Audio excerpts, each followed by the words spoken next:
How's it going, everybody? Adrian here. Welcome back to the channel at last for another MMO news drop video. We have plenty to cover from all the news reveals this week, and everything else before that will be in another video. So let's get straight to it, beginning with Guild Wars 2, who dropped a couple of teasers for episode 1 of the Icebrood saga titled Whisper in the Dark, and it's arriving on November 19th. Many of you that play Guild Wars 2 would have seen the trailer already, plus the ArenaNet team's preview stream going through a couple of systems and sneak peeks of what players can expect. For a quick summary, we'll be getting a new map, the new masteries, a new 2-tier upgradable weapon set, 3 new strike bosses, and more.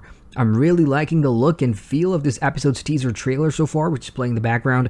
It's creepy, and I'm legit interested to find out what happens next after the events in the prologue. This will most likely be Guild Wars 2's final content drop for the Living World in 2019, or the Living Saga, or whatever it is they're calling these days. So let's hope it's a damn good one, and I'll be streaming it live come launch day. Up next, the big news from Final Fantasy XIV this week is that Phil Spencer, head of Xbox, has confirmed that the MMORPG will be coming to the Xbox One, which will no doubt make a lot of folks happy. As for when, we don't know for sure, but that's cool because Final Fantasy XIV's crossplay function across platforms is awesome, and that means you can afford to wait. Final Fantasy XIV has also dropped patch 5.11 this week, and it's time to get your crafters to work because the restoration of the Holy See of Ishgard has begun. Following the release of patch 5.1, the latest patch introduces new community-wide crafting content, where players can contribute in a variety of ways to earn rewards on top of adding in the ultimate difficulty raid,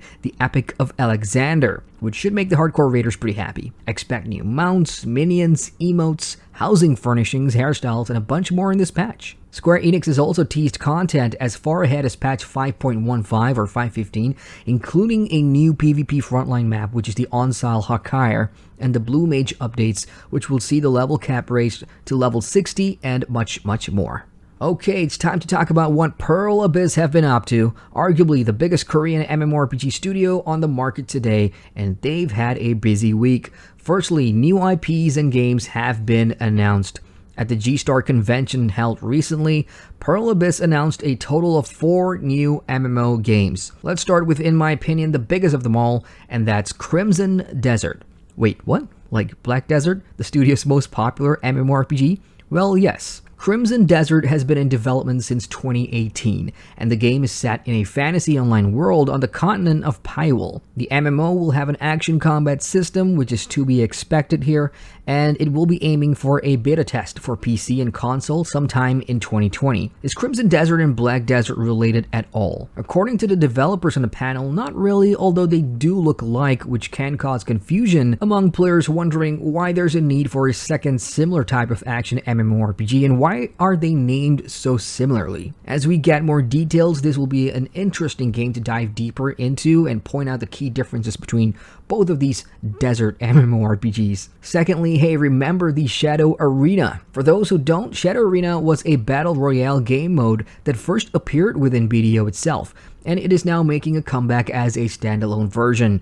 Those of you who have played it will know what to expect here, and the closed beta test will be open for registrations next week. And then we have Plan 8, which is also announced. This is an EXO-SUIT MMO shooter game that will have its own sci-fi world and storylines, and it's akin to something like a Destiny 2 or Anthem, rather than a traditional team-based shooter game like Overwatch, which is interesting for the Korean market as data shows that folks in the East prefer the latter. And finally, the last game is called DOKEV, I hope I'm pronouncing that right, which involves catching unique creatures that grow and gain powers from people's dreams. This is an open-world MMO made for all ages, with a beta test planned in 2020 as well.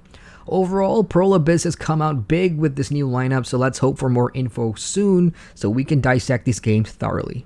For recently launched Korean MMORPG ASTELLIA, they've done the smart thing of releasing a content roadmap this week, and here's what players can expect starting this month heading into 2020. Firstly, the much anticipated Avalon is opening this month. Avalon is the game's large-scale tri-faction PvP battleground mode where everyone can take part for rewards both seasonal and event-based.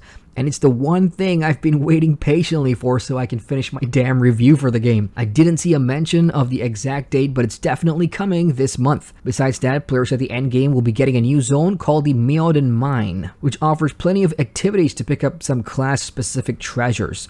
And finally, there will be a seasonal-themed hunting ground for everyone to enjoy the Christmas season, no doubt filled with cosmetic rewards and skins.